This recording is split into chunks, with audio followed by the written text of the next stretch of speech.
തൊടുപുഴ കൊലപാതക കേസിൽ റിമാൻഡിനുള്ള 3 പ്രതികളെ കോടതിയിലെത്തിച്ചു. പോലീസ് നൽകിയ കസ്റ്റഡി അപേക്ഷ പരിഗണിക്കുന്നതിനാണ് കോടതിയിൽ എത്തിച്ചത്. വിവരങ്ങളുമായി ജോസിൽ സെബാസ്റ്റ്യൻ ചേരുകയാണ്. ജോസിൽ, ഇന്നലെ തന്നെ ഈ പ്രതികൾ നടത്തിയ കൊലപാതകവുമായി ബന്ധപ്പെട്ട് തെളിവെടുപ്പ് നടത്തുകയും ചെയ്തിരുന്നു. അതിൽ പെട്രോൾ പമ്പിൽ, ഒപ്പം തന്നെ ഈ പിടിച്ചു കയറ്റിയ സ്ഥലത്തൊക്കെ തെളിവെടുപ്പ് നടത്തുകയും ചെയ്തു. ഇനിയും കൂടുതൽ തെളിവെടുപ്പിന്റെ സാഹചര്യമുണ്ടോ? എന്താണ് പോലീസ് പറയുന്നത്?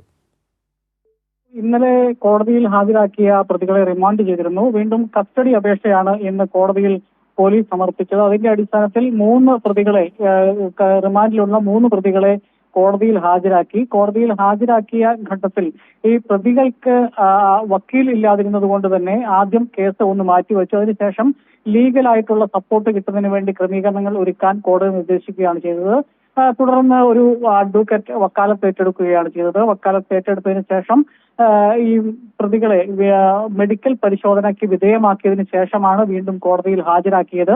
കോടതിയിൽ ഹാജരാക്കിയ ഈ 3 പ്രതികളെയും 4 ദിവസത്തേക്ക് പോലീസ് കസ്റ്റഡിയിൽ വിട്ടിരിക്കുകയാണ്. ശരി, ജോസിൽ സെബാസ്റ്റ്യനാണ് ഇടുക്കിയിൽ നിന്നുള്ള വിവരങ്ങൾ നൽകിയത്. തൊടുപുഴ കൊലപാതക കേസിലെ 3 പ്രതികളെയും പോലീസ് കസ്റ്റഡി വാങ്ങുന്നതിന് അപേക്ഷ നൽകിയിരിക്കുകയാണ്.